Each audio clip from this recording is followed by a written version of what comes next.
The Neurological Alliance is a collaboration of more than 100 organisations, all committed to improving treatment, care and support for people affected by neurological conditions. I'm joined now by Georgina Carr, who's the Chief Executive of the Neurological Alliance. And alongside her, I have Barrie Smith, who has Parkinson's. Welcome. Georgina, tell me about the Back the 1 in 6 campaign, which is looking to seek out improvement for those who've been diagnosed or affected by neurological conditions. Why did you start it and how is it going? So we launched the Back the 1 in 6 campaign in June of last year, and that's because 1 in 6 of us across the country live with a neurological condition like Parkinson's, like autism, like motor neuron disease or migraine. And we launched that because we went out and we asked more than 8,500 people affected by neurological conditions about their experiences of treatment, care and support. And we found that there were really significant gaps. So we had more than half of adults tell us that they'd waited more than a year before they'd been referred to see a specialist. That rose to 6 out of 10 for children and young people with a neurological condition. We also found that over half of people hadn't been asked about their mental health and well-being in the past 3 years by a healthcare professional. And 1 in 5 hadn't been given written information when they were diagnosed with a neurological condition. But we also know that there's lots of good things happening. You know, many people do report good experiences too. So what we're calling for is for a UK-wide neuro task force, which has now been backed, I'm really pleased to say, by more than 100 different organisations and 19,000 people. Now we just need that response from government to confirm that they'll go ahead and do it. Oh, that's fantastic. And Barrie, you were diagnosed with Parkinson's over 19 years ago. How does it affect you on a day-to-day basis?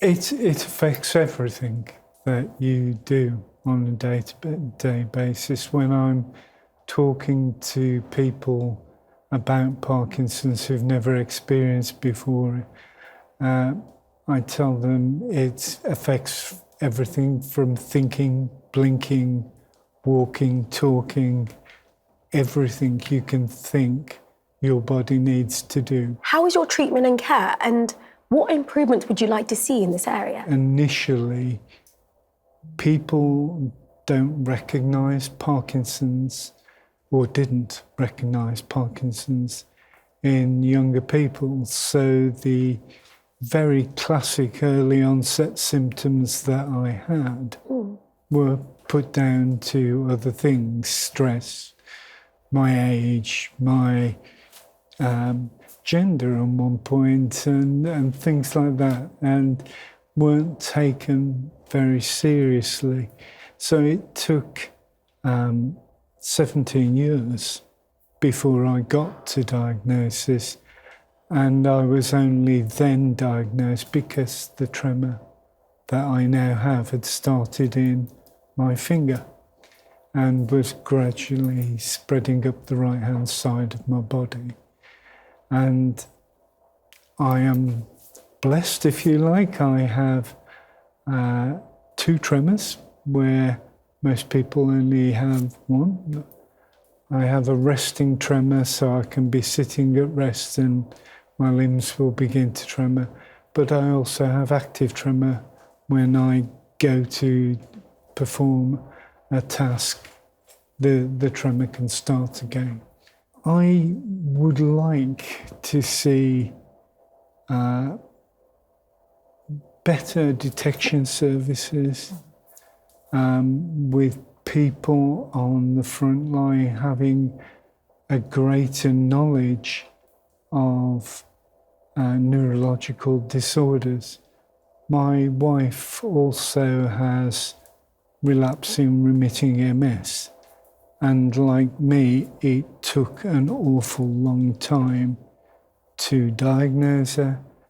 I have had some brilliant practitioners. My own neurologist has been with me for the whole of those 19 years. And I'm incredibly grateful to him. But it took so long to get through to him. I get to see him once a year. Okay. And I'm supposed to be monitored in between by Parkinson's nurse and by GPs. We lost all our Parkinson's nurses during the pandemic, and they've not been replaced. And it's difficult for GPs at the moment as well, I know.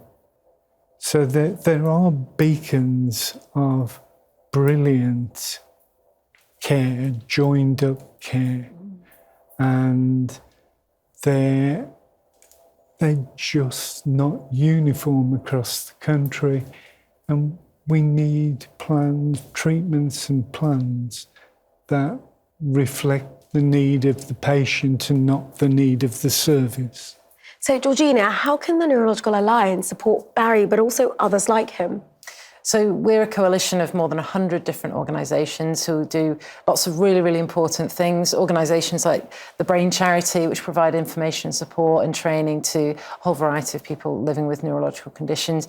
You know, fundamentally, they provide a listening ear for many people when they need it most, which is really important. And lots of organisations are also funding research that, you know, can mean that we've got the treatments or even cure, dare I say it, for many neurological conditions in the future, which is really exciting. And finally, and most importantly, we can all collectively campaign for change. So, you know, working with people like Barrie to make sure that your voices are heard right up at the highest levels of government. And I'm really encouraged and humbled by all of that momentum that we've been able to generate. So, looking to the future, what is needed now from the healthcare sector and government? So what we'd really like to see, as I say, is a UK-wide neuro task force set up really at the highest levels of government. And the reason why I want to see that is because fundamentally it will show that those at the highest levels of government are really listening to the 1 in 6 of us that, across the UK that live with a neurological condition. It'll help to address the woeful lack of specialists that we've been talking about, for example, specialist nurses, neuropsychologists, neuropsychiatrists, you know, and neurologists as well. And it'll build on lots of the good work that's happening to ensure that there's specialist input when people need it most. And we encourage, you know, we do think government are listening. It's a fairly common sense approach to tackling what are complex issues, but we really do hope they commit to it without delay. Thank you, Georgina Carr, and thank you, Barrie Smith, for joining me. It's been an absolute pleasure.